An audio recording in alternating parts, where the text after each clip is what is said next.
Okay, so you know how sometimes you think about doing something, like writing a whole book, Mm-hmm. and it just seems like totally impossible? Yeah. Like, I used to get that feeling and just want to, like, I don't know, eat a bunch of chips and watch bad TV. Oh, yeah, the ultimate escape. Exactly. But then I started learning about all these strategies for building self-confidence. Interesting. And it really was a game changer, honestly, Yeah. because suddenly it was like, oh, achieving these big goals, it's not about magic. It's about, like, actual steps you can take. Right, it's a skill, Yeah. not something you're just born with. Yes. And that's what's so cool about the 10 strategies we're diving into today. I'm excited to dig in. Me too. And they're all about building that confidence and actually using it to make those goals a reality. I love that because it's not enough to just feel good, Yeah. right? It's about channeling that confidence into action. 100%.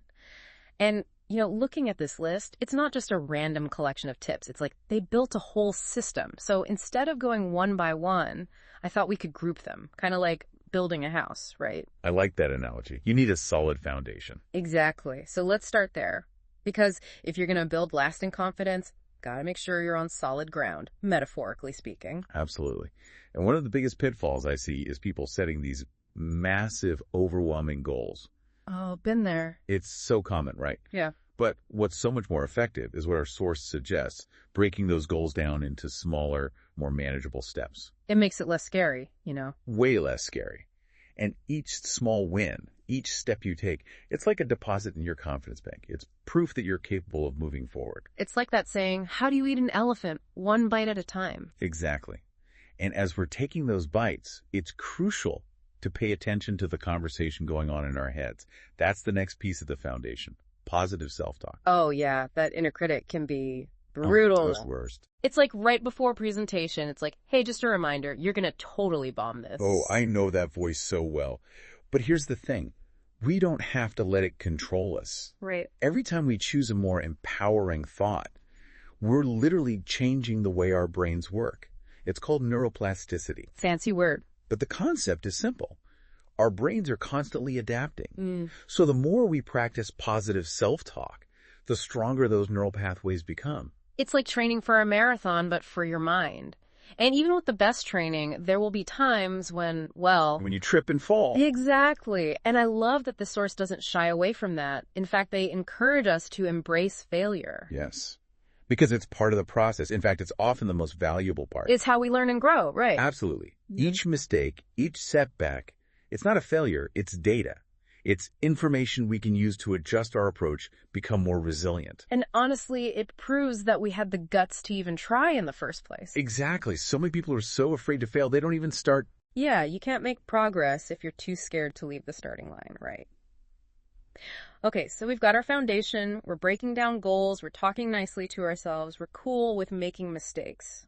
What's next? Well, think about it. You're building a house. You got the foundation. Now you need walls, a roof. You need support. Exactly. And that's where the power of our environment comes in.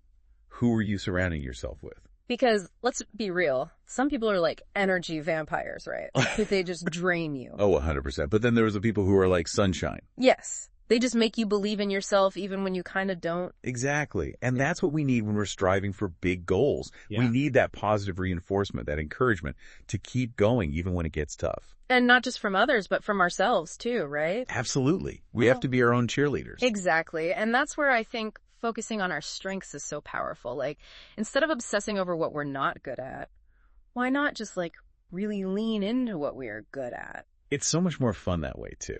And more effective. Right. Because when we're operating from our strengths, we're energized, we're engaged, and we're naturally more likely to succeed. It's like playing a video game. Okay. Gotta know your superpowers, right? But even superheroes need to recharge. They can't be on all the time. That's such a good point. And that's where self-care comes in. Yes, because you can't pour from an empty cup. Exactly.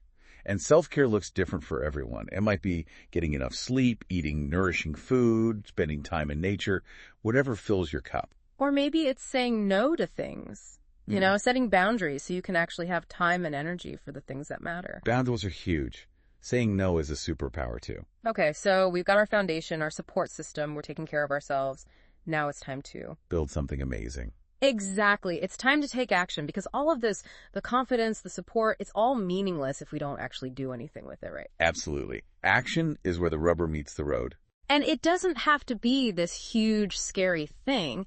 It can start with a small step, something outside your comfort zone. That's actually a key point. Our source talks about taking calculated risks. It's not about being reckless. It's about pushing yourself just a little bit beyond what you're used to. It's like trying a new food. You might be a little hesitant at first, but then you discover it's your new favorite. Exactly. And each time you take that risk, you build confidence, you expand your possibilities. You learn something new. But it's important to acknowledge the journey, right? We can't just focus on the end goal. We got to celebrate the small wins along the way. This is so important. Every step forward, no matter how small, deserves to be celebrated. Yeah. Because it reinforces our progress. It boosts our motivation. It reminds us that we're on the right track. And you know what else I love? What's that? Visualization. Like really taking the time to imagine yourself achieving your goal. Oh, it's so powerful, right? It's like giving your brain a preview of success. Exactly. By vividly picturing ourselves achieving our goals, we're increasing the likelihood of actually making them a reality. It's like mental rehearsal. And you know, when you put it all together, it really comes back to that core idea of taking action. Consistently and courageously, I'd say. Yes. Even imperfectly. Just keep moving forward one step at a time. Because those small steps, taken consistently over time, create extraordinary results. It's like compound interest for your goal. Oh, I love that. And you know what's really cool?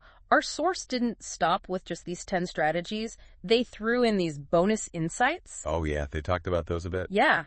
Mentorship, mindfulness, lifelong learning, setting boundaries. It's like they're not separate things. They're like power-ups. Tools for the journey. Yes. Yeah. So imagine it. You've got these 10 amazing strategies, ND, these bonus power-ups. If you could only choose one to really focus on this week. Just one, huh? Yeah, just one. Which one would it be and why? And what's one tiny action you can take today to put it into practice? What a great question to leave our listeners with. Let us know. Because we're all in this together, right? Absolutely. Yeah. Building confidence and achieving goals, it's a team sport.